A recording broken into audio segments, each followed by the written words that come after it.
أعوذ بالله من الشيطان الرجيم. بسم الله الرحمن الرحيم. يا أيها الذين آمنوا قوا أنفسكم وأهليكم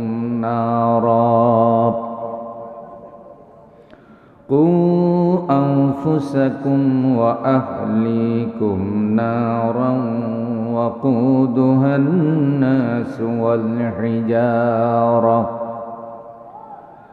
عليها ملائكة غلاظ شداد لا يعصون الله ما أمرهم ويفعلون ما يؤمرون.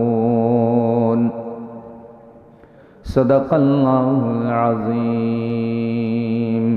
صلى الله على محمد صلى الله عليه وسلم. صلى الله على محمد صلى الله عليه. كنز الكرم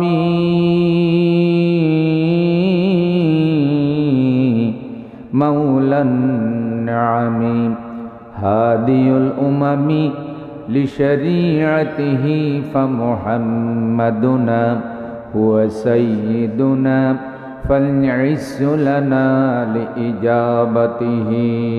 صلى الله على محمد صلى الله عليه. صلى الله على محمد صلى الله عليه وسلم. قال رسول الله صلى الله عليه وسلم ما رأيت مثل الجنة نام طالبها ولا مثل النار نام هاربها. رواه الترمذي أو كما قال عليه الصلاة والسلام. كلمة لا إله إلا الله لا إله إلا الله إلا الله لا إله إلا الله لا إله لا إله إلا الله محمد رسول الله সাল্লাল্লাহু আলাইহি ওয়াসাল্লাম। সম্মানিত সভাপতি জনাব আলহাজ মোহাম্মদ আবু হানিফ ভূঁইয়া সাহেব, প্রতিষ্ঠাতা আমানুল্লাহপুর আয়েশা দাখিল মাদ্রাসা, আল্লাহ সভাপতি সাহেবকে নেক হায়াত দান করুন। আমানুল্লাহপুর আয়েশা দাখিল মাদ্রাসার সম্মানিত সুপারিনটেন্ডেন্ট, ওস্তাদবৃন্দ, কমিটির সদস্যবৃন্দ, আজিজ তালিবুল ইলম, ছাত্রছাত্রী ভাই বোনেরা, মাদ্রাসাকে যারা ভালোবাসেন, এলাকার হিতাকাঙ্ক্ষী দিন দরদি মুসলমান ভাই সব, পর্দার আড়ালের আমার প্রিয় বোনেরা, যে আল্লাহ তাআলা নির্বিঘ্নে নির্ভয়ে বিনা অনুমতিতে আমাদেরকে কোরআনের মাহফিল আয়োজন করার এবং নিশ্চিন্তে নির্ভয়ে বসার সুযোগ করে দিয়েছেন, শুকরিয়া প্রশংসা আল্লাহ পাকের আদায় করি, পড়ি আলহামদুলিল্লাহ। গত বছরও কোরআনের মাহফিল এত ঝামেলা মুক্তভাবে আয়োজন করা যায় নাই। প্রত্যেকটা মাহফিল আয়োজন করার জন্য অনুমতি, তাও অনুমতি খালি এক জায়গায় নিলে হবে না, থানায় নিতে হবে, নেতার অনুমতি নিতে হবে, এলাকায় যারা ফাতি নেতা তাদেরও অনুমতি। তারা যদি দয়া করে খুশি হইয়া অনুমতি দেয় তাহলে মাহফিলটা হইতে পারে। দেখছেন এবার পাওয়ার তাদের কোথায় চলে গিয়েছিল। এমনকি তাদেরকে কৈফিয়ত দিতে হতো কোন বক্তা দাওয়াত দিবেন, কি ওয়াজ করবে। আশ্চর্যের বিষয় হলো মুনাজাতের মধ্যে যেন আল্লামা সাঈদী সহ মজলুম আলেমদের জন্য দোয়া করা না হয়, এই স্লিপও তারা দিয়ে দিত।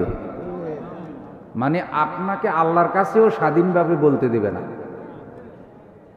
ওরা মারবে, জুলুম করবে, আর আপনি আল্লাহর কাছে দোয়াও করতে, সেটাও তারা কন্ট্রোল করত। আলহামদুলিল্লাহ এখন আর কোরআনের মাহফিল আয়োজনের জন্য কমিটিকে এত পেরেশান নিতে পড়তে হয় না। তারপরে এক কমিটি ওয়াজের আয়োজন করার জন্য ওসি সাহেবের কাছে গেছে, আপনাদের এখানে না, আরেক জায়গায়। ওসি সাহেব হেসে উঠে বলতেছে, আপনারা এখন আবার অনুমতি নিচে আসছেন কেন? এখন কি আর আগের সরকার আসেনি? যান আপনারা ওয়াজ মাহফিল করেন, ওয়াজ মাহফিলে কোনো বাধা নাই। আচ্ছা, থানা থেকে ওসি সাহেব যদি এমন কথা বলে মনটা ভালো লাগে না?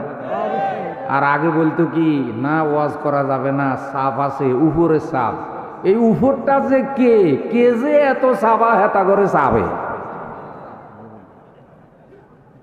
খালি কয় কি আছে, সাপ আছে।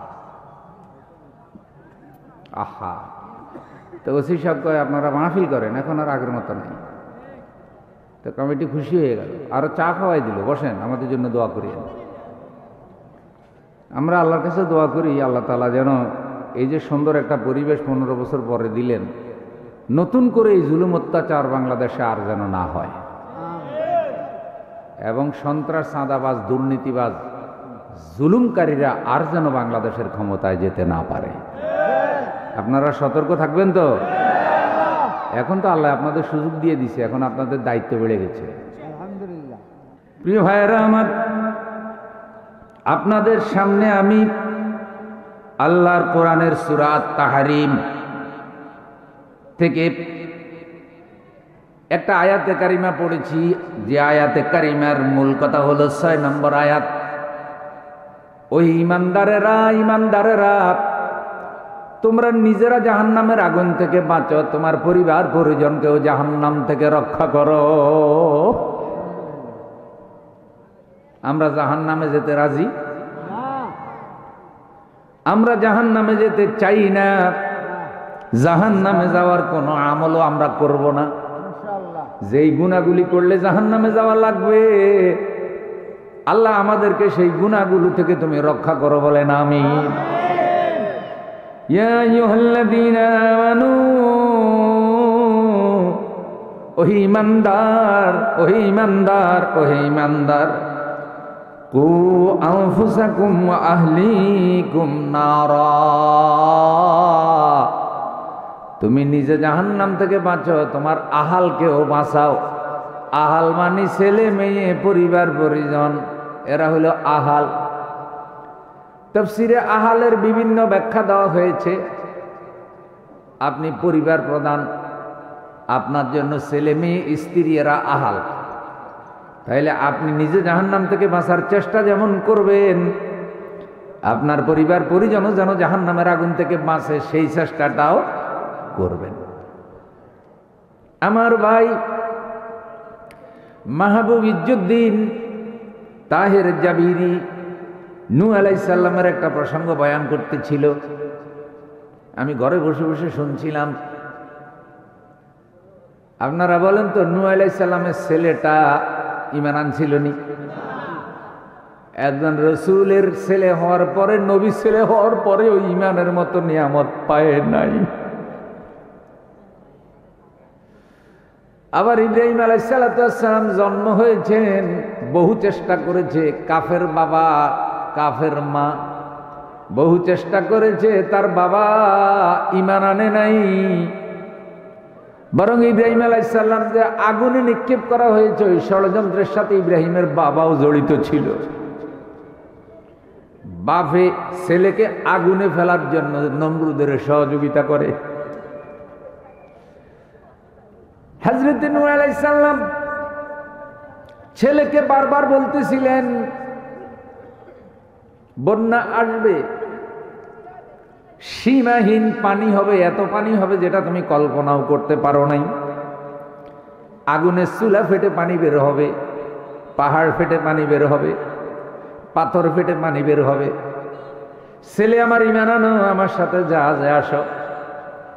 ছেলে বলছে আমি তো তোমারে ভালোবাসি না, আমি ভালোবাসি এই কাফের গুলাকে। এমন জালেমও ছিল যারা আলেমদেরকে ভালোবাসে না, এরা জালেমকে ভালোবাসছে। ইহুদি নাসারা কাফেরেরা এদের বন্ধু, আর আলেম ওলামারা এদের শত্রু। এরা পালাইয়া গিয়াও কাফের রাষ্ট্রকে বাংলাদেশের বিরুদ্ধে ষড়যন্ত্র করাইতেছে। ফলাই গিয়েও এরা শান্তিতে নাই। যাইয়া কচ্ছপ আলাদা করে, ওই যে কচ্ছপ খায় যারা, গরুর পেশাব খায়। কি খায়? গরুর পেশাব, গৌমূত্র খায়। ধরেন গরু পেশাব করতেছে, যাইয়া গরুর নিচে হা করে থাকে। ডাইরেক্ট খাইলে নাকি বেশি বুঝিল।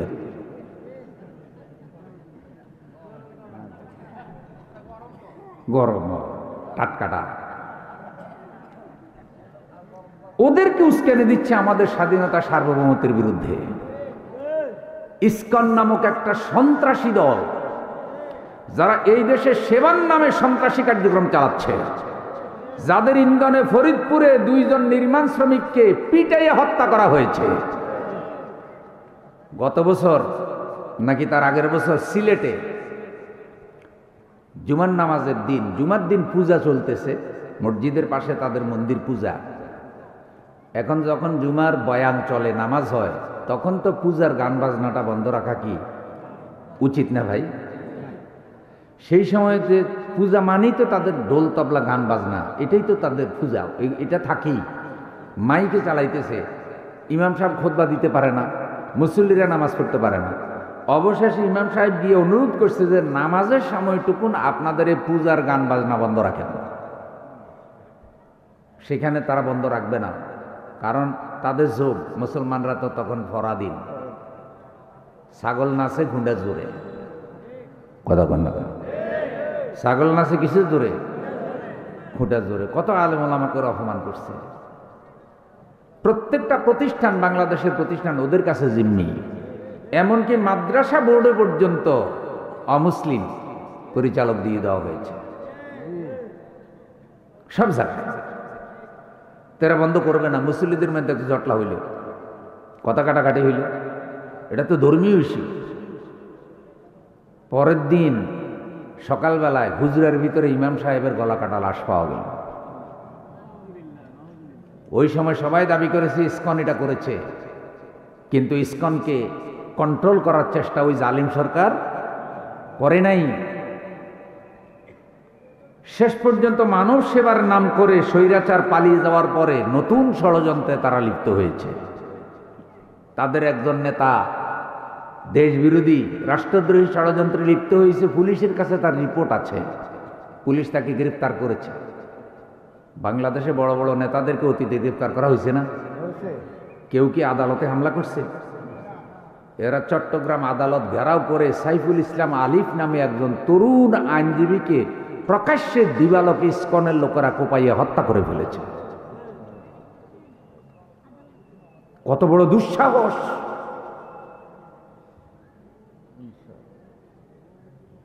অলি আল্লাহর এই দেশ, পীর আউলিয়ার এই দেশ, খানজাহান আলীর এই দেশ, শাহজালাল শাহপরানের এই দেশে তারা একজন দাড়িওয়ালা ফরেজগার নেককার উকিলকে কোর্টে কোপায়ে মেরে ফেলছে। এই ঘটনার প্রতিবাদে বাংলাদেশে কোনো সাধারণ হিন্দুর উপরে কোনো হামলা হয় নাই, কেউ করে নাই। বাংলাদেশে কোনো সাম্প্রদায়িক দাঙ্গাও নাই। বাংলাদেশের হিন্দুরা মুসলমানদের থেকেও বেশি আরামে আছে। বাংলাদেশের হিন্দুদের সরকারি পদে বড় বড় চাকরি, বিভিন্ন স্কুলগুলোতে শিক্ষক, এমনকি আলিয়া মাদ্রাসাতেও জেনারেল শিক্ষক হিন্দু আছে না নাই? বিভিন্ন কলেজগুলোতে হিন্দু শিক্ষক আছে না? 100% হিন্দু শিক্ষিত লোকেরা বেকার নাই, কেউ সব চাকরি নকরি, পুলিশ, বড় বড় পদে আছে। অথচ ভারতে তাকাইয়া দেখেন, একটা মুসলমানের সন্তান তাদের দেশে এইভাবে কোনো বড় বড় পদে তারা দেয় না, সরকারিভাবেও না। জুলুম অত্যাচারের শিকার, অবিচারের শিকার মুসলমানেরা। সেইখানে তারা অপপ্রচার চালাচ্ছে বাংলাদেশ থেকে নাকি হিন্দু নিধনের আন্দোলন চলতেছে, হিন্দু ধর্ম মুক্ত করা হবে বাংলাদেশকে। এগুলো মিথ্যা কথা না ভাই? সব মিথ্যা কথা এগুলো। আপনাদেরকেই এগুলির প্রতিবাদ করতে হবে, এই মিথ্যার মোকাবেলা করতে হবে। বাংলাদেশের সাধারণ হিন্দুদের কাছে আমরা লক্ষ্মীপুরের মাহফিল থেকে আবেদন করতে চাই, আপনাদেরও দায়িত্ব প্রতিবাদ করা, যে যাকে গ্রেফতার করেছে সে কোন ধর্মের লোক এটা দেখার দরকার নাই, বড় কথা সে সন্ত্রাস। বাংলাদেশের সাধারণ হিন্দুদের কোনো সমস্যা নাই, তারা তাদের ধর্ম স্বাধীনভাবে পালন করে, তারা তাদের মন্দিরে পূজা স্বাধীনভাবে করে। কোনো মুসলমান, কোনো দাঁড়িওয়ালা, কোনো মাদ্রাসার হুজুর, কোনো ইসলামওয়ালারা কোনো হিন্দুর উপরে জুলুম অত্যাচার করে না। এই সত্য কথা হিন্দুদের বলার দায়িত্ব আছে না নাই?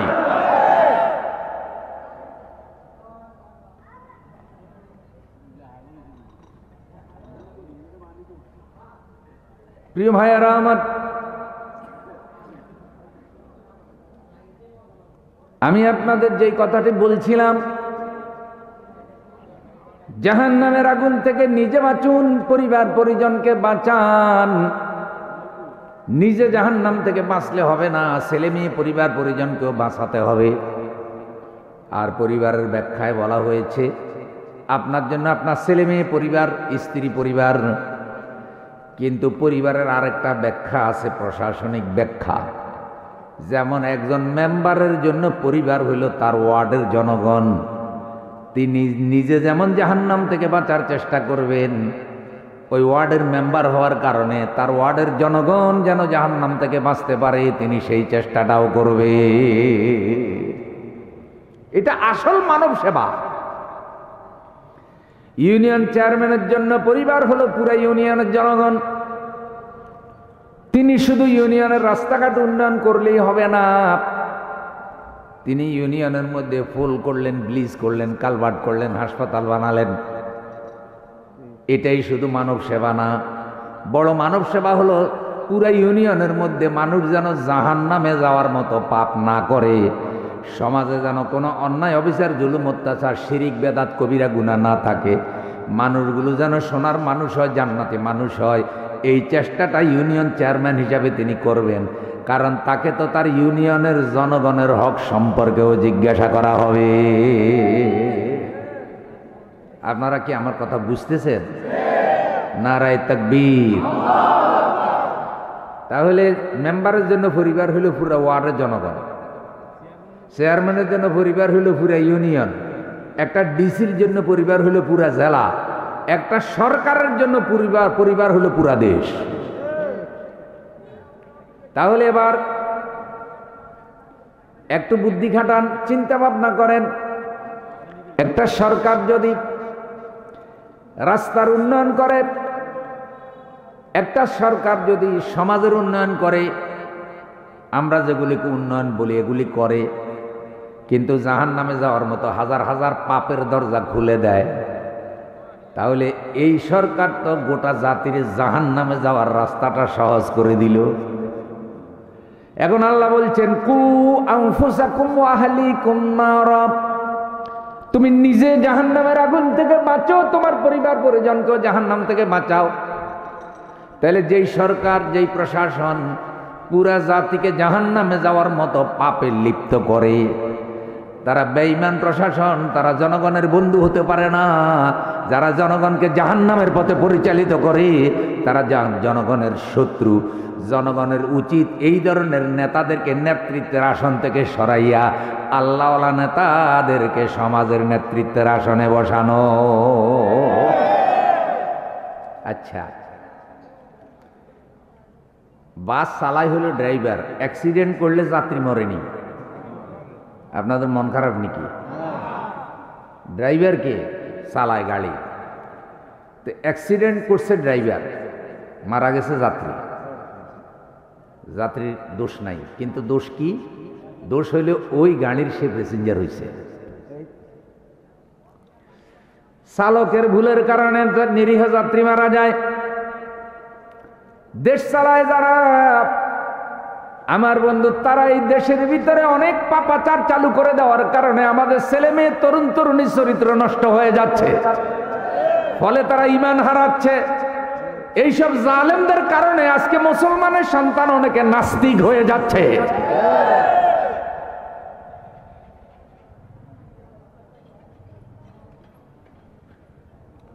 এই জন্য তারা যদি দায়িত্বশীল হয়, তারা চেষ্টা করবে পুরা সমাজ ব্যবস্থাটা যেন জান্নাতি সমাজ ব্যবস্থা হয়ে যায়। রাষ্ট্রের কোন সিস্টেমের মধ্যে যেন মানুষ জাহান্নামে যাবে এমন কোন পাপাচার নীতি আইন কানুন না থাকে। এবার আমাদের রসুলের দিকে তাকান। আমাদের রসুল 12.5 লক্ষ বর্গমাইল এলাকা শাসন করেছেন। এই 12.5 লক্ষ বর্গমাইলের মধ্যে যত মানুষ বসবাস করেছে সবাই ছিল জান্নাতি। সুবহানাল্লাহ। রাদিয়াল্লাহু আনহুম ওয়া রাদু আন যালিকা লিমান খাশিয়া রাব্বাহ। তারা এত উন্নত মানের ঈমানদার ছিল, তাদের ঈমানের উপরে আল্লাহ খুশি হয়ে গেছে, তারাও আল্লাহকে রব পেয়ে খুশি হয়ে গেছে। রসুল আগমনের আগের যুগটাকে বলা হতো আইয়ামে জাহিলিয়াত। আইয়ামে জাহিলিয়াত মানেই হলো পাপাচারের যুগ, অজ্ঞতার যুগ, অন্ধকারের যুগ, অন্যায় অবিচারের যুগ। ন্যায় বিচার ছিল না, বেজানাবে বিচার ছিল, মদ খাইতো, জীবন্ত কন্যা সন্তান কবর দিত, মেলা বসতো, জুয়া খেলতো, অশ্লীল নারীদেরকে নাচাইতো, উলঙ্গ হইয়া তারা আনন্দ ফুর্তি করত।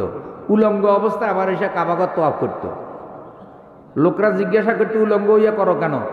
কয় আল্লাহ মায়ের পেটের থেকে তো কোনো কাপড় নিয়ে ফাটায় নাই, তাই লাব্বাইক লাব্বাইক বলতে বলতে আল্লাহর সামনে আসছি, কাপড় পরে আসলে বেয়াদবি হবে।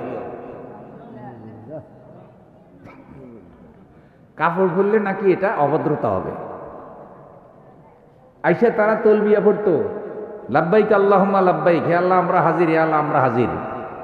লা শারিকা লাক, তোমার কোনো শরিক নেই, তবে ইল্লাল্লাত মানাত ওয়াল উজ্জা, তোমার লাত শরিক আছে, মানাত শরিক আছে, উজ্জা শরিক আছে। আমরা যে 360টা খোদা কাবাঘর আর কাবাঘরের আশেপাশে মূর্তি যে 360টা বানাইছি, এগুলা কেবল তোমার শরিক, আর শরিক নেই। আচ্ছা 360টা শরিক দিলে শরিক আরো লাগেনি?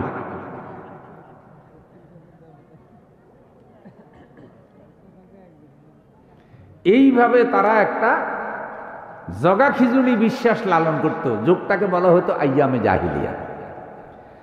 সেই যুগে রাসূল সাল্লাল্লাহু আলাইহি সাল্লাম তাওহীদের দাওয়াত দেওয়া শুরু করলেন। আমানুল্লাহপুরের ভাইয়ারা, এমন ইখলাস বরকত আল্লাহ দিলেন, তাওহীদ ভিত্তিক একটা সমাজ ব্যবস্থা তিনি তৈরি করলেন ঈমানের আলোকে।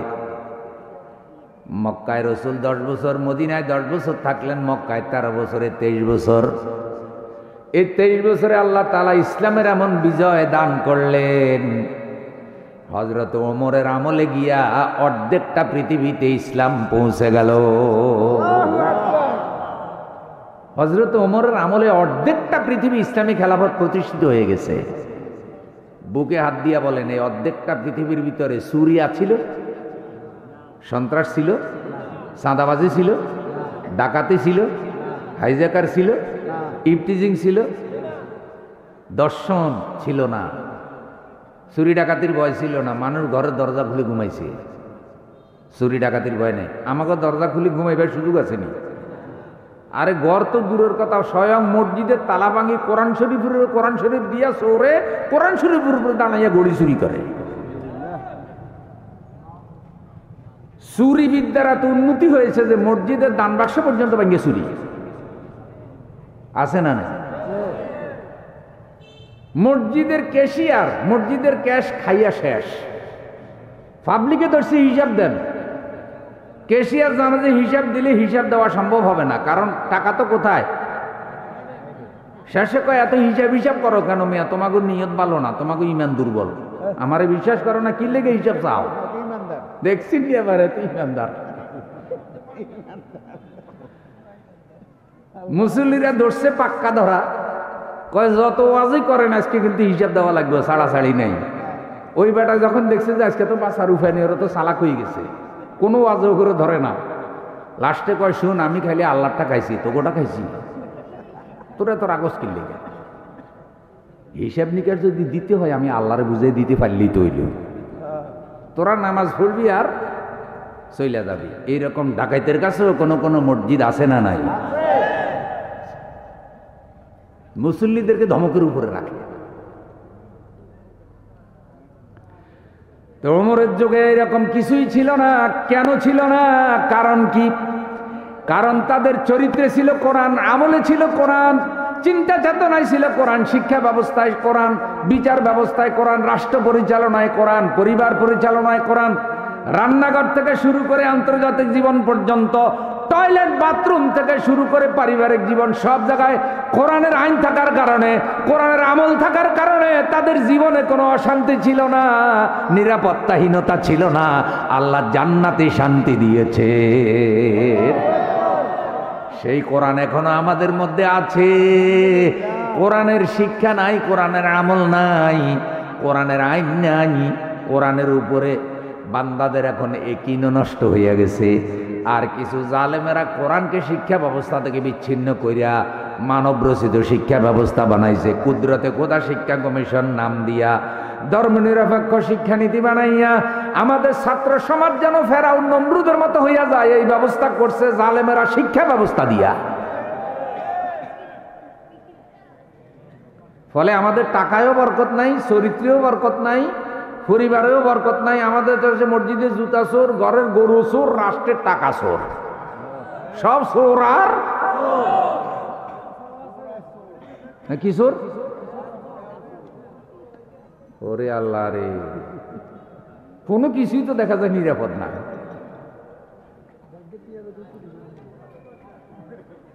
আচ্ছা, এই অবস্থার পরিবর্তনের দরকার আছে না নাই? হে আমানুল্লাহপুরের মুসলমান ভাইয়েরা, মাইকের আওয়াজ যতটুকু যাচ্ছে ভাইয়েরা বোনেরা শুনেন, কোনদিন এই অবস্থা পরিবর্তন হওয়ার সম্ভাবনা নাই যদি এই জাতি কোরআনের দিকে ফিরে না আসে। কখনোই অবস্থা পরিবর্তন হবে না যদি সৎ নেককার আমানতদার লোকদেরকে জাতি নেতৃত্বের আসনে না বসায়। সামনে যদি আপনারা নির্বাচনে ভোট দিবার সুযোগ পান, নতুন কোন স্বৈরাচার, কোন চোর সন্ত্রাস সাদাবাজদেরকে ভোট দেবেন না। আপনাদের সামনে যদি আল্লাহওয়ালা লোকেরা আল্লাহর আইন চাই, সৎ লোকের শাসন চাই, কোরআনের শাসন চাই, এমন ভাইয়েরা যদি আসে, আপনাদের উপর দায়িত্ব এমন সৎ লোকদেরকে আপনারা রাষ্ট্রের নেতৃত্বে বসাবেন। নারায়ে তাকবীর।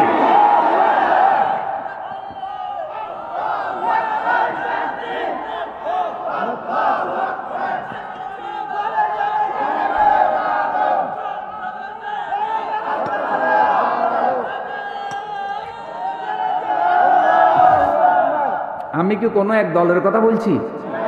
কোরআন কি সব দলের না? নবী কি সব দলের নবী না?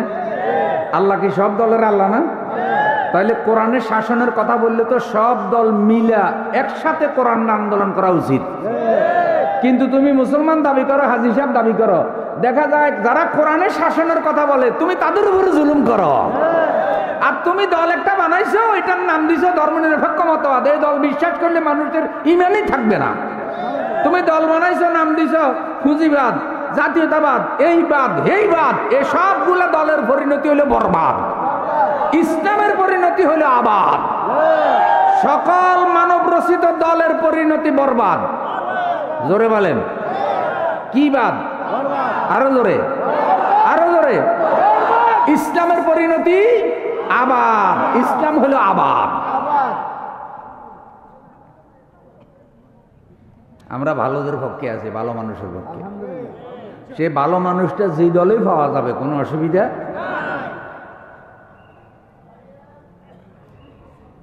এক মাহফিলে গেছি, 5 জন চেয়ারম্যান প্রার্থী হয়েছে, কিন্তু নির্বাচিত হইবে একজন।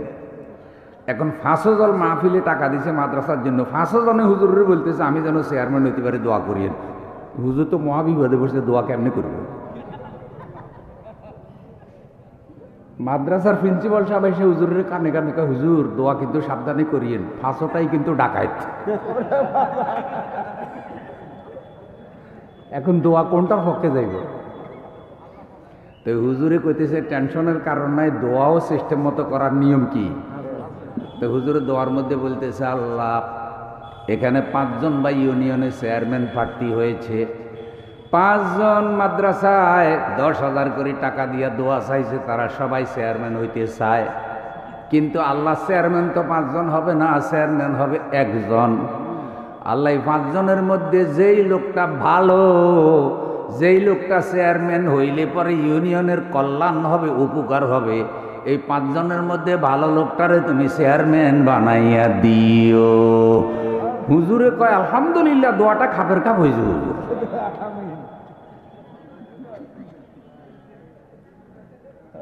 কারণ হুজুরে কার নাম ধরে দোয়া কই কোন বিপদে পড়ে, শেষ পর্যন্ত দোয়া লই শুরু হইব ঝগড়া। এমনও তো ঝগড়া করে, কয় দেখছিনি সভাপতির লেগে হুজুরে দোয়া বেশি করে রে। আছে না মসজিদে কিছু ঝামেলা? আছে। প্রিয় ভাইয়েরা আমার, তাহলে ইসলামের পরিণতি হইল আবাদ, কুফরি মতবাদের পরিণতি হইল বরবাদ। কোন মুসলমান কখনো কোরআনের আইনের কথা বললে বিরোধিতা করার কথা না। এখন আপনি যদি ওই পরিবারকে, সমাজকে, রাষ্ট্রকে জাহান্নাম থেকে বাঁচাইতে হয়, তাহলে পরিবার, সমাজ, রাষ্ট্রকে কোরআনের আলোকে গঠন করতে হবে। কোরআনের আলোকে গঠন করলে পুরা দেশ জাহান্নাম থেকে বেঁচে যাবে। আল্লাহ রাব্বুল আলামিন জাহান্নামের 7টা স্তর তৈরি করেছেন। জাহান্নাম, হাবিয়া, জাহিম, সাকার, সাঈর, হোতামা, লাযাব। এই 7টি পরিভাষা 7টা আয়াতে কোরআনুল কারীমে রয়েছে। 7 জাহান্নাম মানে কি? জাহান্নামের 7টা শ্রেণী। পাপ যার যত মারাত্মক, সে অনুযায়ী সে জাহান্নামে শাস্তি ভোগ করবে। পাপ যার কম, শাস্তিও তার কম। পাপ যার বেশি, শাস্তিও তার বেশি। এখন বন্ধু, জাহান্নাম থেকে বাঁচতে হইলে কি কি পাপ থেকে বাঁচা লাগবে, এই 2-1টা পাপের কথা বলেই উপসংহারে আজকে আমরা বক্তব্য টেনে দেব। আল্লাহ তাআলা বলছেন, শুনেন, সূরা হিজরের 43 এবং 44 নম্বর আয়াত। আল্লাহ বলেন, ওয়া ইন্না জাহান্নামা লামাউইদুহুম আজমাইন লাহা সাবআতু আবওয়াবিন লিকুল্লি বাবিন মিনহুম জুজউম মাকসুম। এবং তাদের সবার জন্য রয়েছে জাহান্নামের শাস্তির ওয়াদা। ইবলিসের অনুসারী যারা, শয়তানের অনুসারী যারা, তাদের সবার জন্য জাহান্নামের শাস্তির ওয়াদা রয়েছে। এ জাহান্নাম 7 দরজা বিশিষ্ট, 7 স্তর বিশিষ্ট জাহান্নাম। প্রত্যেকটি দরজার মধ্যে, প্রত্যেকটি স্তরের মধ্যে তাদের জন্য আলাদা আলাদা শাস্তির ব্যবস্থা আছে। আল্লাহ সকল প্রকার জাহান্নাম থেকে তুমি আমাদের রক্ষা করো, আমিন। আল্লাহুম্মা আজিরনি মিনান নার, আল্লাহুম্মা আজিরনা মিনান নার। আল্লাহ রাব্বুল আলামিন বলেন, ইন্নাল্লাযীনা কাফারু মিন আহলিল কিতাবি ওয়াল মুশরিকিনা ফি নারি জাহান্নামা খালিদিনা ফিহা উলাইকা হুম শাররুল বারিয়া। ইন্নাল্লাযীনা কাফারু, নিঃসন্দেহে যারা কাফের হবে। তো শুনেন, কুফরি করলে জাহান্নামে যাওয়া লাগবে। কুফরি মানে আল্লাহকে অস্বীকার করা। আল্লাহ আমাদেরকে কুফরি থেকে রক্ষা করেছেন, আমরা ঈমান এনেছি। লা ইলাহা, নেই কোনো মাবুদ আল্লাহ ছাড়া, নেই কোনো ইলাহ আল্লাহ ছাড়া, নেই কোনো আইনদাতা, বিধানদাতা। আমার হায়াত দাতা, মওত দাতা, রিজিক দাতা সব কে দেয়? মুহাম্মাদুর রাসূলুল্লাহ। মুহাম্মদ সাল্লাল্লাহু আলাইহি সাল্লাম আল্লাহর রাসূল। আর মুহাম্মদের মাধ্যমে আমরা ঈমানের মতো নিয়ামত পেয়েছি। আর মুহাম্মদ সাল্লাল্লাহু আলাইহি সাল্লামকে আমরা নবী হিসাবে বিশ্বাস করেছি। এ কারণে আমরা আমাদের এই রাসূলের মাধ্যমে আমাদের আল্লাহরে পেতে চাই। এরপরে জাহান্নামে যাবে হইল শিরিক করার কারণে। আল্লাহ আমাদেরকে শিরিক থেকে রক্ষা করো। যারা শিরিক করে তারা জাহান্নামে যাবে। মুসলমান হইয়াও শিরিক করে এমন মুসলমান আসেনি? আছে। এবার আপনারা আমারে বলেন, সহজে বলেন, মূর্তি বানানো শিরিক না?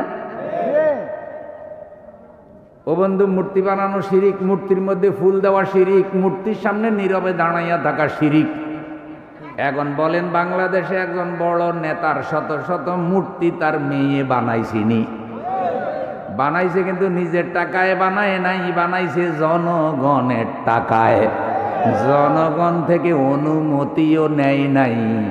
আল্লাহ রসুল বলছে কিয়ামতের আগে এমন অবস্থা হবে, যারা জনগণের নেতা হবে তারা নিজেদেরকে দেশের মালিক মনে করবে, জনগণের মালিক মনে করবে। রাষ্ট্রের সম্পদকে তারা নিজের সম্পদ মনে করে অবৈধভাবে রাষ্ট্রের সম্পদ খরচ করবে। তাইলে সে মূর্তি বানাইছে, বড় বড় মূর্তি, একটা দুইটা না, শত শত। শেষ পর্যন্ত ছেলেফেলেরা আর জনগণ একটাও, গলার মধ্যে লাগাইছে রশি, তারপরে জুতার মালা, তারপরে রশি ধরে মারো টান, মুজিব হইলেও খান খান। শুধু জুতার মালাই না, কোন কোন লোকে মাথার মধ্যে হিসু করে দিছে, যে বহুদিনের রাগ গোসা আপাতত হিসু দিয়ে কি করি মিটাই। প্রধান উপদেষ্টাকে জিজ্ঞাসা করছে যে এই যে মূর্তিগুলো ভাঙতেছে, শত শত মূর্তি, এ ব্যাপারে আপনার অনুভূতি কি? এটা হলো বেকায়দার প্রশ্ন। কিছু সাংঘাতিক আছে যাইয়াই খালি খোঁচায়, বালা প্রশ্ন করে না। ইসলামের বিরুদ্ধে যত উস্কানি দেয় এরকম কিছু সাংবাদিক আছে। দেখেন ভারতীয় মিডিয়াগুলি বাংলাদেশের বিরুদ্ধে এখন অনেক অপপ্রচার করতেছে, ধন্যবাদ বানাই আমাদের অনেক মিডিয়া এখন সত্যটা প্রচার করতেছে। কিন্তু বাংলাদেশের প্রত্যেকটা মিডিয়ার উচিত দেশের সঠিক খবরগুলি প্রচার করা। ভারতীয় মিডিয়াকে চ্যালেঞ্জ করা দরকার যে তোমরা মিথ্যাচার করছো, আমাদের দেশে কোনো হিন্দু নির্যাতন হয় না। আপনাদের লক্ষ্মীপুরে হয়নি? এই মিথ্যা নয় এগুলি। আমরা যত জেলা সফর করেছি কোথায় হয়নি। আমি গতকাল সফর করেছি টাঙ্গাইল, হয় নাই, মিথ্যা কথা। তার আগে সফর করেছি কক্সবাজার, হয় নাই, সব মিথ্যা কথা। যে আমাদের দেশের সাংবাদিকরাও যেন সঠিকভাবে দেশের পক্ষে ভূমিকা রাখতে পারে। দেশের মানুষ এই সাংবাদিকদের জন্য দোয়া করবে। কোনো সিটার মিথ্যাবাদী সাংবাদিকের দরকার নাই। তো সাংবাদিকরা প্রধান উপদেষ্টারে জিজ্ঞাসা করছে যে এই যে একজন বিখ্যাত লোকের মূর্তি ভাঙতেছে, এ ব্যাপারে আপনার অনুভূতি কি, আপনার মন্তব্য কি? আমি তো চিন্তা করছি বাবুরে কি জানি কয়, আমার হুজুরের জিগাইলে তো আমি একেবারে অন্য জবাব দিতাম, ধর্মীয় লাইনে। উনি জবাব দিছে কয় কি কারণে ওনার মূর্তি ভাঙতেছে সেটা ওনার মেয়ের জিজ্ঞাসা করেন।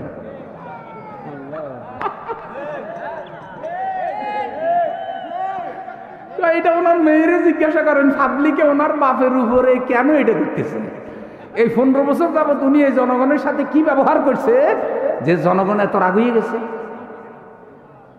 আচ্ছা আপনারা বলেন তো, এই মূর্তি বানানোর মধ্যে কোনো সওয়াব আসেনি? যেই নেতা মারা গেছে তার জন্য আমরাও দোয়া করছি বিভিন্ন দিবসে, আল্লাহ তারে মাফ করে দাও। তিনি যদি জান্নাতে যায় তবেই তো সফল। একটা মরা মানুষের মূর্তি পৃথিবীতে বানাইলে পাপ হয় না? ধরেন আপনাদের এই আমানুল্লাহপুর মাদ্রাসা জায়গা যিনি দিছেন, তিনি যদি মরে গিয়ে থাকেন বা মারা যান, তাইলে আপনারা মাদ্রাসার গেটে ওনার একটা মূর্তি বানাই রাখবেন নি? আর হুজুরদেরকে বলবেন হুজুররা মাদ্রাসায় ঢুকার সময় মূর্তিতে একটা ফুলের মালা দিবেন, বাইরে হওয়ার সময় ফুলের মালা দিবেন। আচ্ছা যারা 360 মূর্তি বানাইছে, রসুল সাল্লাল্লাহু আলাইহি সাল্লামের মূর্তি তো তারা বানাইতে পারতো। মক্কা মদিনায় রসুলের কোনো মূর্তি আসেনি, খলিফাদের আসেনি, সাহাবীদের আসেনি। তো তাহলে ফির আউলিয়ার দেশে আপনি কি জন্য এত মূর্তি বানাইছেন? আপনি না হাজী সাহেব, আপনি না তাহাজ্জুদি? কথা বলেন, এগুলো শিরিক না? তাহলে যারা শিরিক করে তারা জাহান্নামে যাবে, তারা শিরিক করে যারা জাহান্নামে যাবে। আমরা সবাই পড়ি ইন্নী ওয়াজ্জাহতু ওয়াজহিয়া লিল্লাযী ফাতারাস সামাওয়াতি ওয়াল আরদা হানিফাও ওয়া মা আনা মিনাল মুশরিকিন। নামাজের মধ্যে আমরা বলি ও ভাই হলো হানিফা, হানিফা বলে সভাপতি, হানিফ এখানে নাম আইসা গেছে, আলহামদুলিল্লাহ কর। আসতে কয় আমি হইলাম হানিফ। আল্লাহ আমিন আমিন। সভাপতি সাহেব খুব ভালো মানুষ, মজার মানুষ, মাশাআল্লাহ। এখানে আমরা স্বীকার করি যে আমরা আমাদের চেহারা ফিরালাম আল্লাহর দিকে, যে আল্লাহর বড়ত্ব আসমান জমিন কুল কায়নাতে প্রতিষ্ঠিত, আর আমরা শিরিক করি না। কার কাছে বলি? হজে গেলে আমরা বলি লাব্বাইক আল্লাহুম্মা লাব্বাইক, লাব্বাইক লা শারীকা লাক লাব্বাইক, ইন্নাল হামদা ওয়ান নি'মাতা লাকা ওয়াল মুলক লা শারীকা লাক। হজে গিয়া বলে, মিনায় বলে, মুজদালিফায় বলে, আরাফাতে বলে, এইসব জায়গায় এগুলা বইলে হজ করে আইসা বাংলাদেশে আবার বাপের শত শত মূর্তি যারা বানায় তাদের কথায় আর কাজে মিল হইল না। আর কথায় আর কাজে যার মিল নাই তারে বলে মুনাফিক, আর এই মুনাফিকই সে আল্লাহর সাথে করেছে। সুতরাং শিরিক করা যাবে। 3 নম্বর হলো যারা সালাত আদায় করবে না তারা জাহান্নামে যাওয়া লাগবে। আল্লাহ আমাদেরকে নামাজি হিসাবে কবুল করেন, জোরে বলেন আমিন। মা সালাকাকুম ফি সাকার ক্বালু লাম নাকু মিনাল মুসাল্লিনা ওয়া লাম নাকু নুতঈমুল মিসকিন। হাসরের দিন জাহান্নামের ফেরেশতারা জিজ্ঞাসা করবে, কেন আজকে জাহান্নামে আসলে, কেন আসলে? তারা বলবে, আমরা 2টা পাপ করতাম। ক্বালু লাম নাকু মিনাল মুসাল্লিন ওয়া লাম নাকু নুতঈমুল মিসকিন। আমরা নামাজ আদায় করতাম না, আর আমরা এতিম মিসকিনদেরকে খেতে দিতাম না, তাদের হক নষ্ট করতাম। তাহলে বোঝা যায় জাহান্নামে যাবে নামাজ না পড়লে, এতিম মিসকিনের হক নষ্ট করলে, তাদেরকে খানা না দিলে। আল্লাহ আমাদেরকে নামাজি বানায় দেন, বলেন আমিন। যেই লোকটা নামাজের জন্য ওযু করবে, ওযু করার সাথে সাথে তার অঙ্গ প্রত্যঙ্গের সগীরা গুনাহগুলা মাফ হয়ে যাবে। আমার রাসূল বলেছেন যে চেহারা দৌত করেছে, হাত পা দৌত করেছে ওযুর সময়, হাসরের দিন আল্লাহ এই চিহ্নগুলো দেখে দেখে নামাজি বান্দাকে আল্লাহ বাছাই করবে। আল্লাহর রাসূল নামাজি উম্মতকে বাছাই করে আল্লাহর জান্নাতে চলে যাবে। যারা নামাজ আদায় করবে না তাদের চেহারায় নূর থাকবে না, তারা রাসূলের উম্মত হিসেবে সুপারিশও পাবে না। রাসূল বলেছেন, তোমরা দুনিয়া এসেছো সকলের পরে, আর আল্লাহর জান্নাতে যাবে সকলের আগে। আমি আর আমার উম্মত জান্নাতে ঢুকার আগ পর্যন্ত অন্য কোন নবীর উম্মতেরা জান্নাতে যেতে পারবে না। আমানুল্লাহপুরে আমরা যারা আছি, আল্লাহ আপনার দরবারে ফরিয়াদ করি, আমাদের নবীর সাথে আপনি আমাদেরকে হাসর নসিব করে দিয়েন, আমাদের নবীর সাথে আমাদেরকে জান্নাত দান করিয়ে। রাসূল সাল্লাল্লাহু আলাইহি সাল্লাম মেরাজ থেকে ফিরে এসে বলেন, মা রাআইতু মিসলাল জান্নাতে নামা তালিবুহা ওয়ালা মিসলান নারে নামা হারিবুহা। আমি রাসূলের চোখ যত আরামের জায়গা দেখেছে, আল্লাহর জান্নাত থেকে আরামের কোনো জায়গা দেখে নাই। যারা জান্নাতে যেতে চায় তারা ঘুমাইতেছে, জান্নাতে যাওয়ার জন্য তাদের কোনো পেরেশানি নাই। আর আমার চোখ যত কষ্টের জায়গা দেখেছে, জাহান্নাম থেকে ভয়ঙ্কর কোনো কষ্টের জায়গা আমি নবীর চোখ দেখে নাই। অথচ জাহান্নাম থেকে যারা বাঁচতে চায় তাদেরও খবর নাই, তারাও পাপ করতেছে। আমরা যদি প্রশ্ন করি জাহান্নাম থেকে বাঁচতে চান, সবাই বলবে হ্যাঁ বাঁচতে চাই, কিন্তু সারাদিন জাহান্নামে যাওয়ার কাজটাই করে। ওরে আমার বন্ধু, জাহান্নামে যাওয়ার আমল যদি করেন তাহলে জাহান্নাম থেকে কেমনে বাঁচবেন? সমাজ এবং রাষ্ট্রে যেন পাপ না থাকে, পাপাচার না থাকে। আজকে পুরা সমাজ পাপে ভরে গেছে, পাপে ভরে গেছে। ঈমান রাখা এত কঠিন হয়ে গেছে। রাসূল বলেছেন এমন একটা সময় আসবে, জ্বলন্ত আগুন হাতে রাখা যত কঠিন, ঈমান নিয়ে বাঁচা তার থেকেও কঠিন হবে। আজকে দেখেন, ডাইনে পাপ, বামে পাপ, সামনে পাপ, পিছনে পাপ, পাপ আর পাপ। ফেসবুকে পাপ, ইউটিউবে পাপ, ইন্টারনেটে পাপ, শুধু গুনাহ আর গুনাহ। অশ্লীলতা বেহায়াপনা দিয়ে ভরে গেছে। ঘরে ঘরে পাপাচার, জেনা, ব্যভিচার, পরকীয়ায় ভরে গেছে। পর্দা প্রথা ধ্বংস হয়ে গেছে। যার সন্তানের জন্ম হচ্ছে, আল্লাহর রহমত উঠে গেছে। জাতীয়ভাবে তওবা করতে হবে বন্ধু। সবাই মিলে যদি আল্লাহর কাছে কান্নাকাটি করি, হতে পারে আল্লাহর রহমত বরকতে আবার আমাদের জীবনটা শান্তি করে দেবে। আল্লাহ সেই শান্তির দিকে আমাদের ফিরাই আনো, বলেন আমি। এরপরে 5 নাম্বার হলো পাপাচারী যারা, কবিরা গুনাহগার যারা, তারা জাহান্নামে যাবে। একটু খেয়াল করে শুনেন। ওয়া ইন্নাল ফুজ্জারা লাফি জাহিম ইয়াসলাউনাহা ইয়াউমাদ্দিন ওয়া মা হুম আনহা বিগাইবিন ওয়া ইন্নাল ফুজ্জারা লাফি জাহিম ইয়াসলাউনাহা ইয়াউমাদ্দিন। পাপীরা, পাপাচারীরা, ফাসিকরা, ফুজ্জাররা জাহান্নামে যাবে। বিচারের দিন তারা জাহান্নামে প্রবেশ করবে, কোনোভাবেই তারা জাহান্নাম থেকে বাঁচতে পারবে না। ওয়া মা হুম আনহা বিগাইবিন।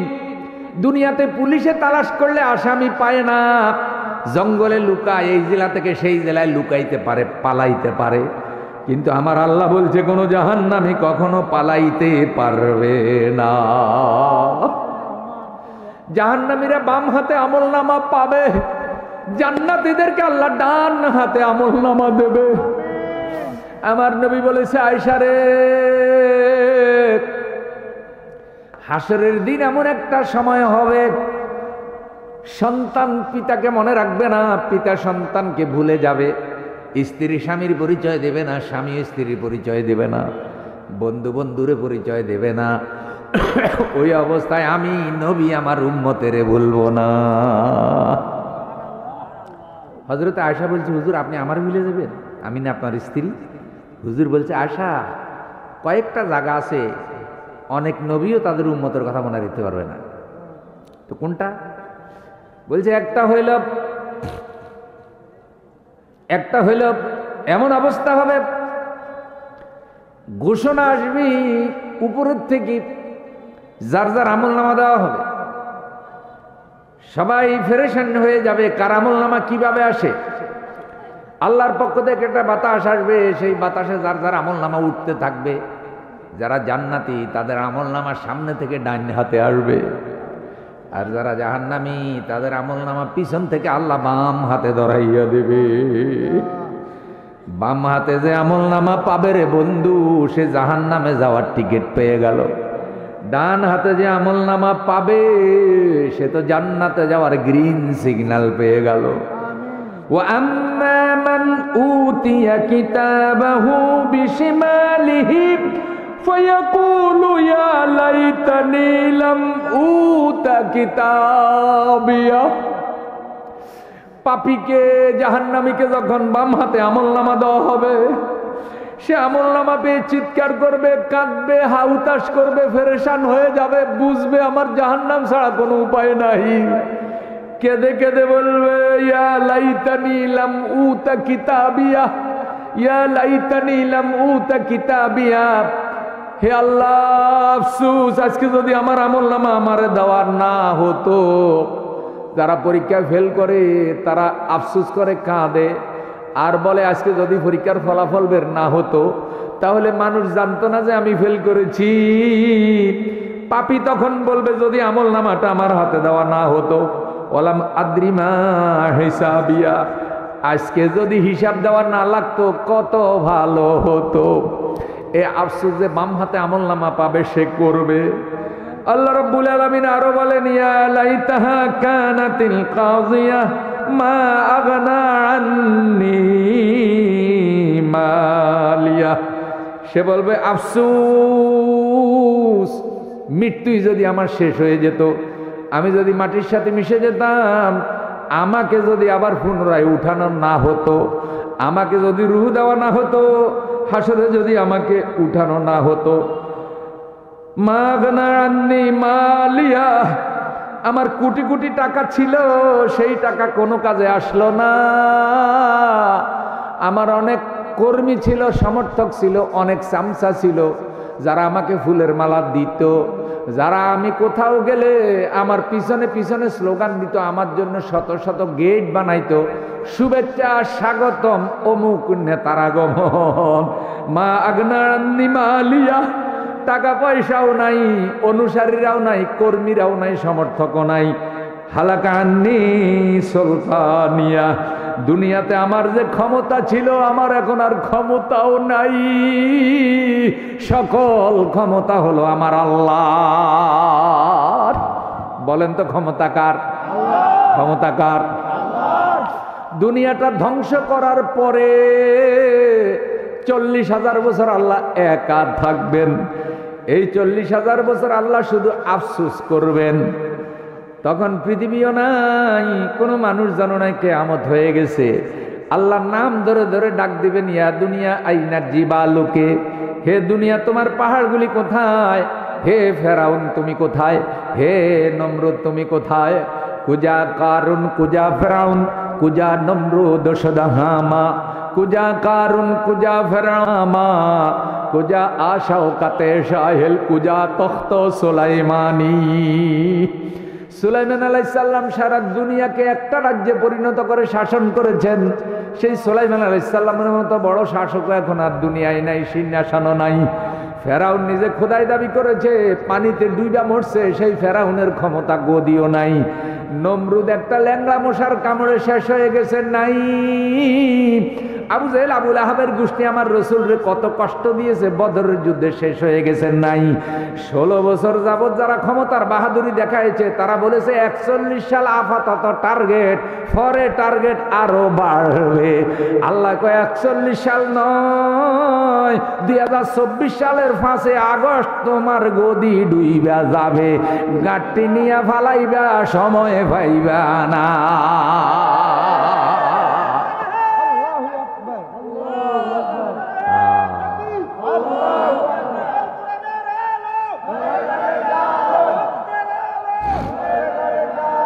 কুজা কারুন কুজা ফেরাউন কুজা নমরুদ সদহামা, কুজা আশাউকাতে সাহিল, কুজা তখ্ত সুলাইমানি।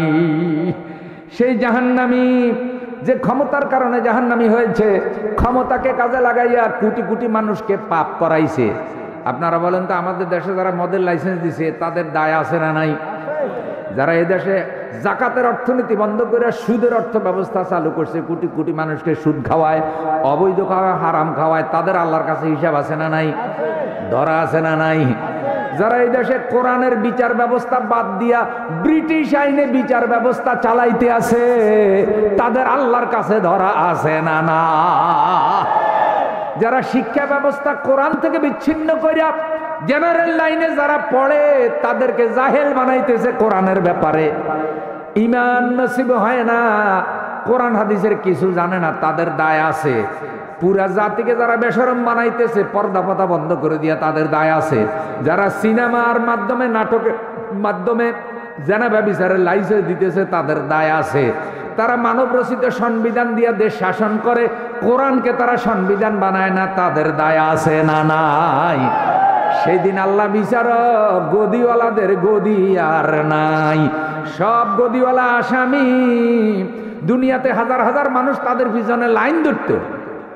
শুনেন, আমাকে নোয়াখালীর এক বড় নেতা আছিল, যে বলছিল পালাবো না, বলছিল না, দরকার হইলে ফখরুল সাহেবের বাড়িতে। আরে কেমনে যে নামটা হইল কাবুয়া, এটা না কইলে এটা মনে হয় যেন কেউ চিনেই না। আমি কিন্তু নামটা কই নেই, অথচ শ্রোতাদের থেকে বেশ কয়েকজনে কইয়া ফেলাইছে কাবুয়া। কারিয়ানা সরে কথা কয়, টাইনা টাইনা, এই যে ভাই কইতাছে। তো এটা এখানে বললাম যে দেখেন, এত কিছু যারা বলছে বাহাদুরি করে, শেষ পর্যন্ত তাদের এই বাহাদুরি কি রইছিনি? এর থেকে বড় অপমান কি আর হইতে পারে? আমি তো বলি 18 কোটি মানুষের সামনে আল্লাহ তাদের অহংকার চুরমার করে তাদেরকে উলঙ্গ করে ছাড়িয়ে দিছে, জাতির সামনে একটা উলঙ্গ করে দিছে। যা নাকটা যা কইতে নারেন আর কি। তো এখন এই যে সব চলে গেছে, আমি নিজে দেখছি, যে জন্য কইলাম উনি হেলিকপ্টারে উঠতেছে, যার নাম কইলেন ফেনীতে, আর 10-12টা ছোটখাটো নেতা গিয়ে ওনার পায়ে ধরে সালাম করতেছে, যেন দরবারের ফিসাব। কি জন্য সালাম দিচ্ছে জানেন? সালাম করছে এই কারণে যে এই বড় হুজুর খুশি থাকলে আমিও দলের মধ্যে একটা বড় পদ পাবো।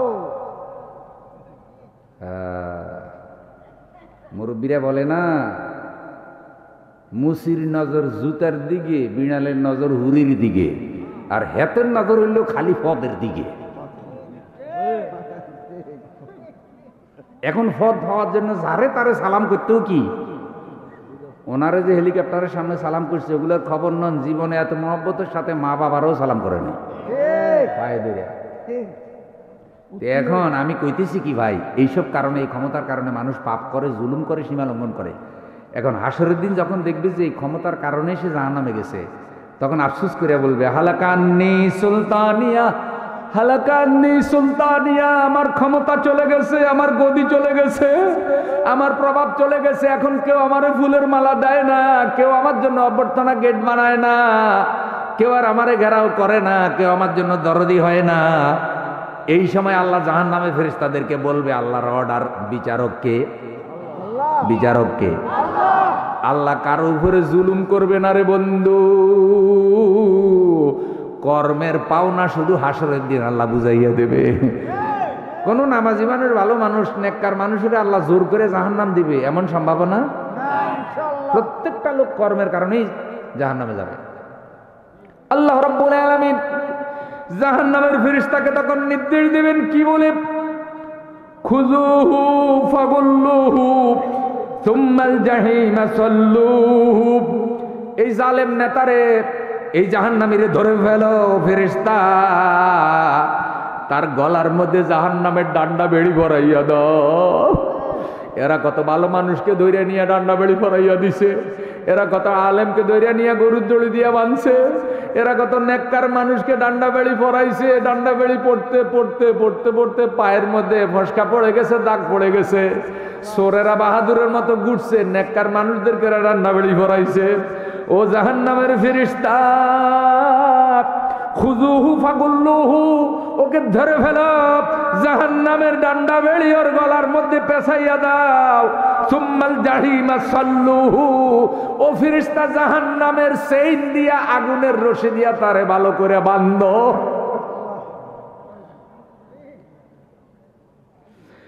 সুম্মা ফি সিলসিলাতিন যারউহা ৭০ যিরান ফাসলুকুহু, তারপর ৭০ গজ লম্বা জাহান্নামের শিকড় দিয়া তারে পেঁচাইয়া ফেলো। পাটের রশি দেখছেন না?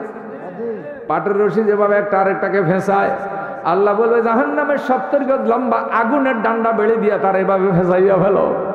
আপনারা বেতমুড়া দেখছেন? বেতমুড়া মাঝে মধ্যে সুপারি গাছের বেত পেঁচাইতে পেঁচাইতে এমন ভাবে পেঁচাই উপর পর্যন্ত চলে যায়, ওই পেঁচ সহজে খোলা যায় না। আল্লাহ বলবে বড় বড় নেতা, জালেম নেতাগুলি, যারা হাজার হাজার মানুষের জাহান্নামী বানিয়েছে, যারা রাষ্ট্রের নাগরিকদেরকে কবিরা গুনাহ করাইছে, যারা তাদের দলের লক্ষ লক্ষ কোটি কোটি কর্মীকে পাপ করাইছে, জাহান্নামী বানাইছে, ও ফেরেশতাই নেতাগুলিরে ধর, ৭০ গজ লম্বা জাহান্নামের ডান্ডা বেড়ে দিয়ে আগা মাথায় এদেরকে ফেসাইয়া ফেলো। ইন্নাহু কানা লা ইউমিনু বিল্লাহিল আযীম ওয়া লা ইয়াহুদ্দু আলা তুআমিল মিসকিন। এরা হলে এমন জালেম, এরা আল্লাহর উপর ঈমান আনে নাই, মানুষের ঈমান আরো বরবাদ করে ফেলেছে। আল্লাহ জালেম নেতাদের থেকে আমাদের দেশকে হেফাজত করো। জালেম নেতাদের শাসন থেকে আল্লাহ তুমি বাংলাদেশের জনগণকে রক্ষা করো, জোরে বলেন আমিন। জাহান্নামে মানুষ যে কয়টা কারণে যাবে রে বন্ধু, তার মধ্যে আরেকটা অন্যতম কারণ হলো নিরীহ নিরপরাধ মানুষকে খুন করা। যারা নিরীহ নিরপরাধ মানুষ খুন করবে তারা জাহান্নামে যাবে বলেছেন আমাদের আল্লাহ। আপনারা কথাগুলি শুনেন, বড় হৃদয় বিদারক কথা, বড় কষ্টদায়ক কথা, অন্তরে জালজালা সৃষ্টি করার মতো কথা। সূরা আন-নিসা ৯৩ নম্বর আয়াত আল্লাহ বলেন, ওয়ামান কাতালা মুমিনান মুতাআম্মিদান ফাজাযাউহু জাহান্নাম খালিদান ফিহা ওয়া গাদাবাল্লাহু আলাইহি ওয়া লানাহু ওয়া আ'আদ্দা লাহু আযাবান আযীমা। যেই ব্যক্তি ইচ্ছাকৃতভাবে কোনো মুমিনকে হত্যা করবে, আপনারা বলেন তো আল্লামা সাঈদীর মতো বড় আলেমকে ভুল করে হত্যা করছে না ঠান্ডা মাথায়? নিজামীর মতো একজন নিরপরাধ আলেমকে ভুল করে ফাঁসি দিছে না ঠান্ডা মাথায়?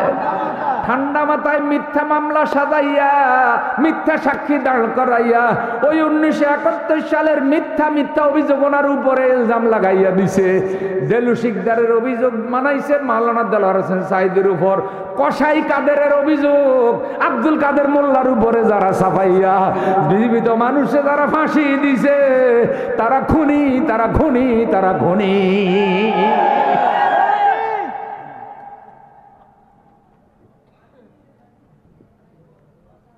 আল্লাহ বলছে যারা ঠান্ডা মাথায় ইচ্ছাকৃতভাবে ভালো মানুষগুলারে, নেক মানুষগুলারে খুন করেছে, ফাজাজাউহু জাহান্নাম, তাদের পুরস্কার কি? মা ঘুমাইতেছেন নি কোনো? তো আবার দিন শেষ আল কোরআনের বাংলাদেশ। যে যার মাসালা আমল করুক, আহলে হাদিস আল্লাহরা তাদেরটা আমল করুক, হানাফিরা তাদেরটা আমল করুক, মালিকিরা তাদেরটা আমল করুক, শাফিরা তাদেরটা আমল করুক, যে যেই পীরের মুরিদ হোক না কেন সহি তরিকে আমল করুক, শিরিক বেদাত ছাড়া, কারোর সাথে কারো হিংসা নাই। তবলিগওয়ালারা তাদের তবলিগি খেদমত জারি রাখুক, আলিয়া মাদ্রাসায় দিন প্রচার হোক, কওমি মাদ্রাসায় দিন প্রচার হোক, কারোর সাথে কারো কোনো দ্বন্দ্ব সংঘাতের দরকার। যতদিন এই ভালোবাসার সম্পর্কটা থাকবে, আলেম ওলামারা ঐক্যবদ্ধ থাকবে, জাতি ঐক্যবদ্ধ থাকবে, ততদিন পর্যন্ত ভারত যত বড় শক্তিশালী হোক না কেন বাংলাদেশের দিকে চোখ উঠে তাকানো সাহস হবে না। যদি ভারত এই দেশের দিকে চোখ রাখায়, এই দেশের 20 কোটি জনতা ভারতের চোখ খুলে ফেলবে। স্বাধীনতা কখনো বিকৃত হতে দিবে না, স্বাধীনতা কখনো নষ্ট হতে দেবে না দেশের জনগণ। কারণ আমরা ভালো করেই জানি আমাদের যাওয়ার কোনো জায়গা নাই। আমাদের জন্মভূমি বাংলাদেশ কে বাছাই করেছেন? সুতরাং এই দেশ বাঁচলেই ইসলাম বাঁচবে, দেশ বাঁচলেই মসজিদ বাঁচবে, দেশ বাঁচলেই মাদ্রাসা বাঁচবে। সুস্পষ্ট মিথ্যাচার করা হচ্ছে ইসলামকে নিয়ে, আলেমদেরকে নিয়ে, সুস্পষ্ট মিথ্যাচার করা হচ্ছে হিন্দুদেরকে নিয়ে। এই মিথ্যার মোকাবেলায় জাতি ঐক্যবদ্ধ। যারা সরকারে আছেন ভয় পাওয়ার কোনো কারণ নাই, এগিয়ে যান। যতদিন ন্যায় নীতি ইনসাফের উপরে থাকবেন, যতদিন আপনারা ন্যায় নীতি ইনসাফের উপরে থাকবেন, দেশপ্রেমের উপরে থাকবেন, ততদিন এদেশের তাওহীদি জনতা আপনাদের সাথে থাকবে। নারায়ে তাকবীর। আমরা আর খুনাখুনি দেখতে চাই না, মারামারি দেখতে চাই না, তবে প্রত্যেকটা অপরাধীর আমরা বিচার চাই। যারা 15 বছর মানুষদেরকে কষ্ট দিয়েছে এদের ছাড়াছাড়ি নাই। এদেরকে দেখলেই বলতে হবে খুনি, এদেরকে দেখলেই বলতে হবে খুনি। তোদের হাতে আলেমের রক্ত, তোরা মাদ্রাসা বন্ধ করেছিলি, মাহফিল বন্ধ করেছিলি, যারা অপরাধের সাথে জড়িত তোদের রক্ষা নাই। লজ্জা থাকলে দলের নাম আর মুখে নেবে না।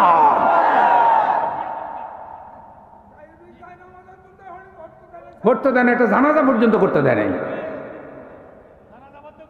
জানাজা পর্যন্ত বন্ধ করে, যেটা কাফেরেও করে না। কাফেরেও চিন্তা করে না, রে এটা মরে গেছে, জানাজাটা দেখ। আল্লামা সাঈদী জানাজাটা পর্যন্ত করতে দেয় নাই। এখানে কত আলেম মারা গেছে, জানাজায় গেলেই গ্রেফতার করে নিয়ে গেছে।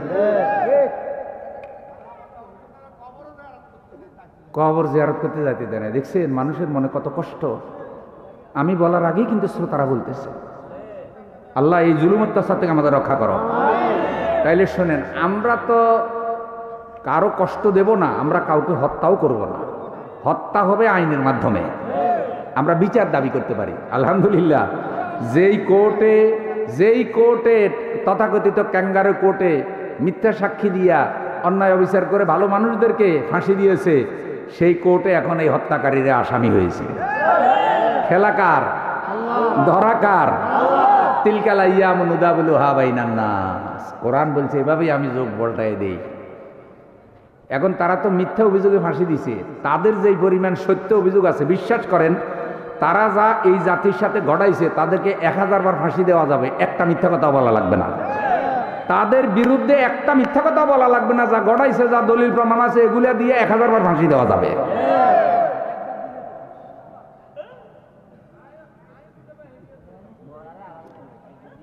তো যাই হোক, বলছিলাম যে মানুষ হত্যা করলে কোথায় যাওয়া লাগবে? জাহান্নাম। প্রিয় ভাইয়েরা আমার, আরেকটা কারণে মানুষ জাহান্নামে যাবে, এটার একটা বড় বয়ান, হত্যার বয়ান আমি আর করলাম না। যারা আল্লাহর আইন মানে না তারা জাহান্নামে যাবে। আল্লাহ কোরআনে যত আইন দিয়েছে, নামাজ ফরজ, রোজা ফরজ, হজ ফরজ, যাকাত ফরজ, এটা কার আইন? চোরের হাত কাটা, জেনাকারকে পাথর নিক্ষেপ করা, মদ যে খায় তারে 80টা বাদ দেওয়া। বাংলাদেশে মদ আসেনি? ও বন্ধু, মদক নির্মূল অধিদপ্তর বানানোর দরকার ছিল, কিন্তু নির্মূল না বানাইয়া বানাইছে নিয়ন্ত্রণ। নিয়ন্ত্রণ মানে হলো কন্ট্রোলে রাইখা খাও, যেটা হারাম এটা কন্ট্রোলে রাইখা খাওয়া যাইবনি। তাইলে যারা জাতির মধ্যে মদ চালু রাখছে তাদের আল্লাহর আইনের বাইরে চলে গেছে। এখন আল্লাহ বলছে যারা আল্লাহর আইন মানে না তারা জাহান্নামে যাওয়া লাগবে। কথাটা শুনেন, আল্লাহ বলেন ইন্নাল্লাযীনা কাফারু বিআয়াতিনা সাওফা নুসলিহিম নারা কুল্লামা নাদজাত জুলুদুহুম বাদদালনাহুম জুলুদান গায়রাহা লিয়াযুকুল আযাব ইন্নাল্লাহা কানা আসীসান হাকীমা। এরপর আল্লাহ রাব্বুল আলামিন বলেন ইসলাম বিরোধী লোকদেরকে নেতা বানাইলে জাহান্নামে যাওয়া লাগবে। ভাই সৌরের ভোট দিবেন নি আর? বিগত 3টার তো ভোট দিবার সুযোগ ফান্ন পাইছেন নি? এক মুরব্বী ভোট দিতে গেছে, বাস্তব কথা কয় চাচা আপনি কষ্ট করে আসছেন কেন? গত রাত্রে তো আপনার ভোট জিনে দিয়ে ফেলাইছে। সেই ভোট কেন্দ্রে আমি ছিলাম, রহস্য করে মজা করে। তো চাচা কয় জিনে দিল কেমনে? কয় না আমরা তো মানুষের সেবা করি, চিন্তা করছি আপনি আসবেন, কষ্ট হবে, রিক্সা ভাড়া দিবেন, আবার ভোট দিবেন, লাইনে দাঁড়াবেন, তার চাইতে আপনার সেবা করার জন্য আমরা রাত্রে মারি দিছি। দেখছিলি হাতে সেবা।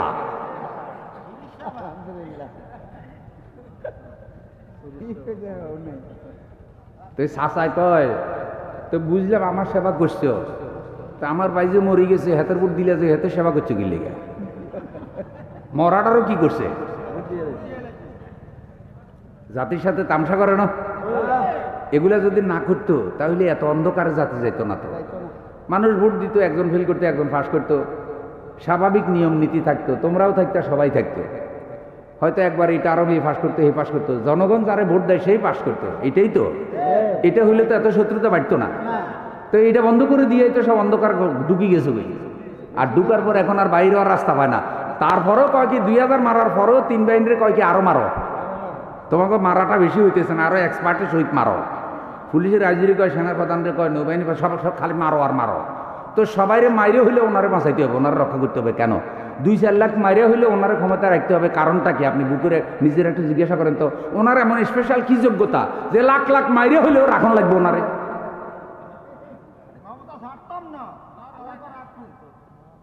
15 বছর তো ছিল, কথা কর না। সবাইরই তো দেখা হয়েছে, জনগণে তো দেখছে। এরপরেও মাইরে হইলেও থাকুন লাগবে। এখন তারপরে আল্লাহ তাআলা ওনাদের ঘুরে দিয়েছে, কয় না ম্যাডাম এখন আর বেশি মারণ, কারণ আমাকে নিচে যারা আছে ওরাও এখন আর আমাকে কথা শুনে না। ভাই মাঝে মধ্যে সাপুড়িয়া সাপের কামড়ে মরেনি, তারা জীবন সাপ না চাইছে, ওরে সাপ উল্টি গেছে।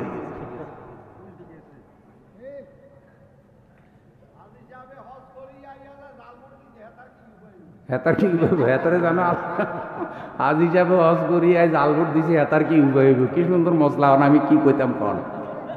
আবার হেতারে হজ করি হয়তো কন যে তোর হজ জাল ভোটে শেষ।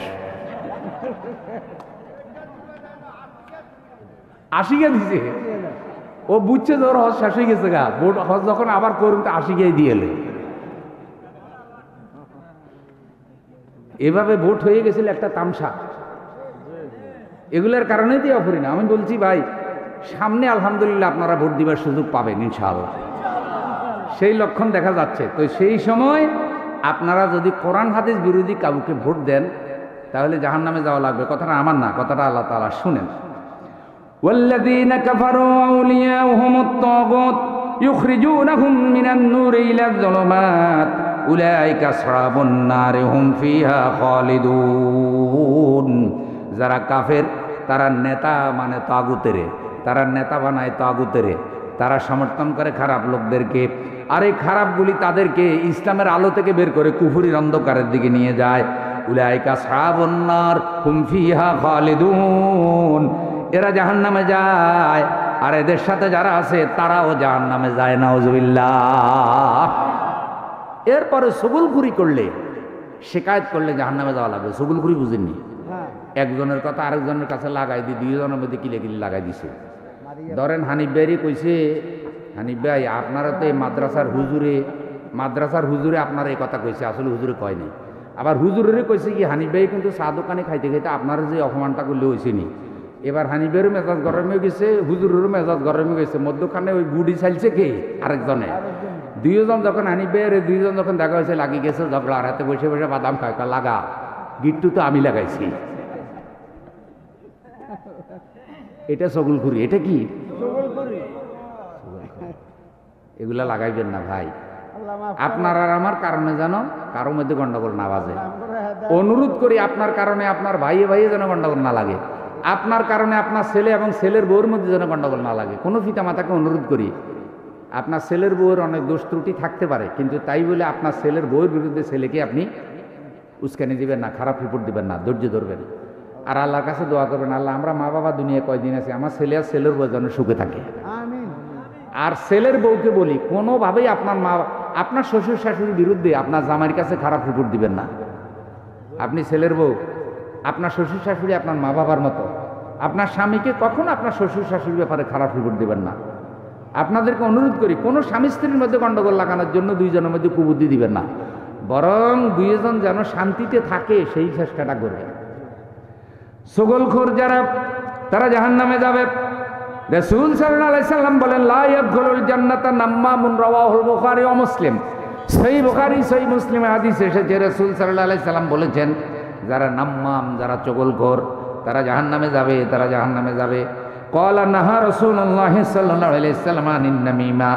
রাসূল সাল্লাল্লাহু আলাইহি সাল্লাম নামিমা করতে, চগলখড়ি করতে নিষেধ করেছেন। আল্লাহ রাসূল সাল্লাল্লাহু আলাইহি সাল্লাম কোনো একদিন যাচ্ছিলেন কবরস্থানের পাশ দিয়ে, ওই দুইটা কবরের মধ্যে মারাত্মক আযাব হচ্ছিল।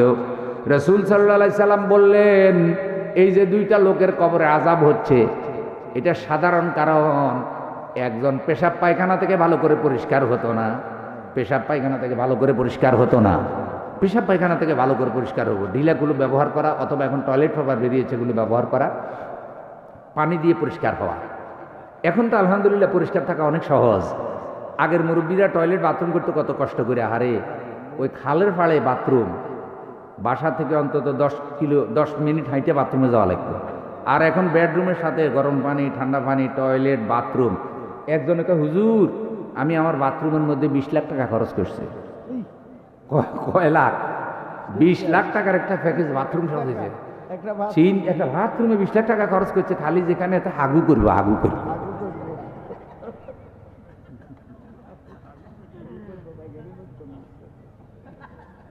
এত সুন্দর করে বানাইছে টয়লেট বাথরুমে, এত সিস্টেম। তাইলে এই যে আল্লাহ তাআলা আমাদেরকে জীবন এত সুন্দর করে দিয়েছে, আমাদের ইবাদতও বাড়ানোর দরকার আছে না নাই? হ্যাঁ, পাক পবিত্র থাকা এখন সহজ হয়ে গেছে। এখন আপনি শেষ রাতে উঠে উজু করবেন, আগে তো গরম পানি চুলার মধ্যে করা লাগতো, নাড়া খের দিয়ে চুলা জ্বালাইতো। আর এখন কি সুন্দর আপনার গ্যাসের চুলা, গ্যাস ছাড়াও তো কি ফট একটা বাইর হয়েছে, কারেন্টের মধ্যে দিলে 3 মিনিটের ভিতরে পানি গরম হয়ে যায়। তাইলে এখন আর গরম পানি দিয়ে উজু করি, তাহাজ্জুদে নামাজ পড়তে কোনো অসুবিধা আছে না। আল্লাহ আমাদের শরীরটা ভালো করে দেও, আল্লাহ যেন আমরা ফুটতে পারি। আমাকে আপনাদের সবাইকে আল্লাহ যেন তৌফিক দেয়। তো রাসূল বলছে আরেকটা কারণ, এই নমিমা করতে, 2টা কারণ এদের কবরে আযাব হইতেছে। আল্লাহ আমাদেরকে কবরে আযাব থেকে রক্ষা করুন। তো এই জন্য বলছিলাম বন্ধু, শেষ কথাটা আমি এখানে 9টা কথা মোটামুটি বলেছি, যে কবর আপনার জাহান্নামে যাওয়ার যে পাপগুলি আমাদের সমাজে আছে। এখন আল্লাহ কত দরদ ভরা কণ্ঠে বলছে, কু আনফুসাকুম ওয়া আহলিকুম নারা, তোমরা নিজে জাহান্নামের আগুন থেকে বাঁচো, তোমাদের পরিবার পরিজনকে বাঁচাও। পরিবার পরিজনকে যদি বাঁচাইতে হয়, দেশকে, সমাজকে, রাষ্ট্রকে যদি বাঁচাইতে হয় জাহান্নাম থেকে, তাহলে রাষ্ট্র, পরিবার পরিজনকে কোরআন দিয়ে গঠন করা লাগবে। কোরআনের সমাজ যদি হয়ে যায়, এই পাপাচারগুলি সমাজে থাকবে না। তখন দেখবেন সমাজ, পরিবার, সব জায়গায় শান্তি থাকবে, কুলের ঘরেও শান্তি থাকবে। আর এখন পাপাচার থাকার কারণে বড় বড় বিল্ডিংয়েও শান্তি নাই, টাকাওয়ালাদের ঘরেও অনেকের ঘরে শান্তি নাই, কত লাগাই থুই দিছে, তাও শান্তি নাই। আল্লাহ আমাদেরকে তোমার রহমত, দয়া, মায়া দিয়ে ভরপুর করে দাও। আমানুল্লাহপুরের এই মাহফিলটা আল্লাহ তুমি কবুল করে নাও, আমিন। আসসালামু আলাইকুম ওয়া রাহমাতুল্লাহ।